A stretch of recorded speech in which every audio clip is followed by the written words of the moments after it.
여러분 안녕하십니까, 진성호입니다. 이재명 더불어민주당 대표는 참으로 무서운 사람 같습니다. 자, 지금 유동규 전 성남도시개발공사 기획본부장 입을 열기 시작했습니다. 이재명 캠프의 이 대선 경선 자금을 20억을 요구했다. 그리고 8억 4,700여만 원을 보냈다. 자, 이런 폭로가 이어지면서 지금 이재명 대표 측은 유동규의 입단속을 하려고 작정한 모양입니다. 놀라운 일이 일어났습니다. 유동규가 원하지도 않았는데 대장동 사업 내가 변호해줄게, 변호해줄게. 친이재명 혹은 친문, 친민주당 쪽 인사들이 유동규의 변호사를 자임하고 나섰다가 최근에 다 그만뒀습니다. 사실상 잘렸습니다. 유동규가 해촉시켰습니다. 자, 유동규 전 본부장 얼마 전 기자회견에서도 해촉했다는 말을 했는데 무엇인지 알고 보니까 지금 이재명의 측근 그 변호사 사무실에 있던 변호사 이런 사람들이 유동규와 관련된 변호를 맡고 또 시키지도 않았는데 대장동도 내가 해줄게 이렇게 이야기했다고 조선일보가 보도했습니다. 이건 뭡니까? 지금 변호인들을 유동규한테 붙이면 이재명 대표나 민주당 측은 어떤 이익이 있을까요? 바로 수사 상황을 실시간으로 알 수 있습니다. 언론에 공개되지 않은, 검찰이 발표하지 않은 사실도 알게 되고 또 유동규를 회유할 수도 있습니다.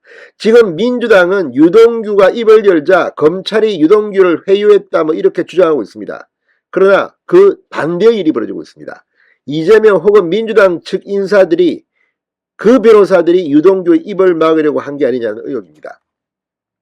조선일보는 법조계에서 유동규 입단속을 하여 선임계를 냈지만 결국 손을 뗀 듯하다고 말한 코멘트를 인용했습니다. 이게 사실이라면 이재명계, 민주당계 변호사들이 지금 유동규까지도 어떻게 하려고 하다가 결국 철퇴를 맞은 것으로 보입니다.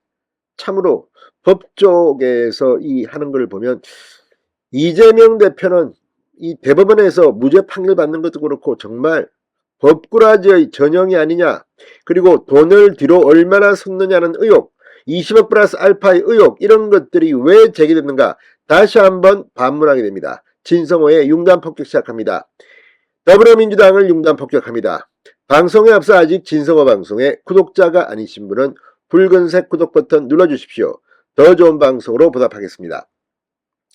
자, 유동규 전 성남도시개발공사 기획본부장이 위례신도시 개발 특혜 의혹으로 추가 기소되면서 지난달 선임계를 낸 변호사들이 최근 모두 사임한 것으로 전해졌다고 조선일보가 단독 보도했습니다. 이들은 A로펌 소속 전모 변호사 등 3명이며 지난달 11일 선임계를 법원에 냈다가 31일 변호사 사임 신고서를 냈다고 조선일보가 보도했습니다. 자, 그러면 전모 변호사는 누굴까요? 2017년 대선 때 문재인 캠프 법률지원단에서 활동하고 문재인 청와대 민정수석실에서 2년 정도 행정관으로 근무했던 민주당 쪽 인사라고 합니다. 그런데 이런 사람이 지금 유동규가 이재명에게 지금 직격탄을 날리는 지금 양심선언을 해가지고 불법 선거자금, 정치자금을 폭로했는데 거기에 내가 변호해줄게? 이 말이 됩니까 도대체? 문재인 민정수석 밑에서 행정관으로 일했고 문재인 캠프 법률지원단에서 활동했던 민주당계 인사가 지금 유동규가 지금 민주당 쪽을 공격하는 발언을 하는데 그 변호를 맡겠다고? 그 이유가 뭐겠습니까? 법조계에서는 입을 열기 시작하자 유동규를 관리하기 위해서 전 변호사를 보냈다가 유동규 반응이 냉랭하자 결국 사임한 것 아니냐는 말이 나왔다고 조선일보는 분석합니다.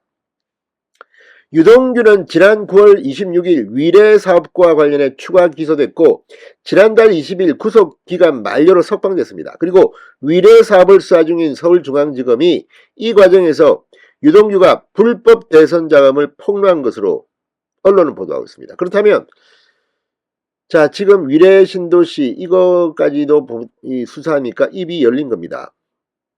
유 씨는 남욱 변호사에게 대선 경선 자금 명목으로 8억 4,700만 원을 받아 6억 원을 이재명 민주당 대표의 최측근인 김용 민주연구원 부원장에게 전달했다고 진술한 바 있습니다. 유 씨는 석방된 뒤에도 이재명 측의 불리한 주장을 공개적으로 하고 있습니다. 자, 전 변호사 청와대에 근무했다는 성향인 이 전모 변호사 등이 위례 사건으로 선임계를 낸 이유가 뭘까요?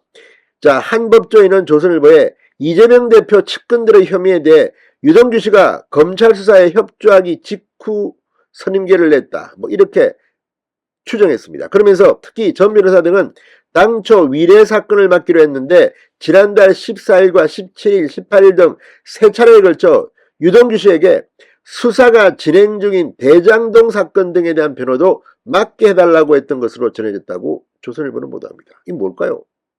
이 사람들은 시키지도 않은 걸 자기가 먼저 맡게 해달라? 자, 전 변호사 등이 대장동 사건도 수임하게 되면 검찰의 유동규 조사에 입회를 합니다. 검찰이 어떤 이야기를 하는지 다 듣습니다. 수사 상황을 실시간으로 보고할 수 있게 됩니다. 민주당이나 이재명 쪽에 할 수 있지 않겠습니까? 이건 어디까지나 추정이지만 그런 이유가 아니면 왜 대장동까지 수임하려고 했겠습니까? 이런 합리적인 의심을 하게 됩니다. 자, 변호사들을 통해 유동규를 회유하고 대선 경선 자금 수수 사건을 막으려고 했다는 의혹도 제기되고 있습니다. 그런데 철퇴를 유동규가 내린 겁니다. 자, 유동규는 주변에 위례 사건 재판만 맡겼는데 왜 다른 사건 검찰 수사까지 맡겼다는 건지 이유를 모르겠다. 이런 취지로 말한 것으로 전해졌습니다. 지난달 24일에는 기자들에게 위례 신도시 사건 변호인단을 해촉했다고 말했습니다. 결국 유동규의 발언이 나고 일주일 뒤 변호사들은 위례 사건에서도 손을 떼고 사임계를 전원 제출한 셈입니다. 유동규 잘했습니다. 이런 사람들이 변호를 맡으면 제대로 변호해주겠습니까? 밀정 노릇이나 하지. 아무튼 그런 생각이 듭니다. 자, 유동규 변호인을 둘러싼 논란은 전에도 있었다고 합니다. 작년 10월 유동규 씨가 대장동 의혹으로 법원에서 구속영장 실질심사를 받기 전 추가 선임된 김호 변호사. 지난달 27일 사임했습니다. 그런데 이 김 변호사의 정체는 뭘까요? 김 변호사가 소속된 로펌은 이재명의 최측근인 이현욱 전 경기주택도시공사 사장이 대표를 맡았던 곳입니다. 참, 이현욱 정말 최측근입니다. 그 아파트 옆집 숙소 의혹이든지. 자, 이런 사람의 로펌에 있는 변호사가 왜 유동규를 도와주고 있습니까? 이제 이재명 측과 유동규의 균열은 시작됐습니다. 이재명은 앞으로 상당히 힘들 것 같습니다. 진성호의 융단 폭격이었습니다. 여러분 감사합니다.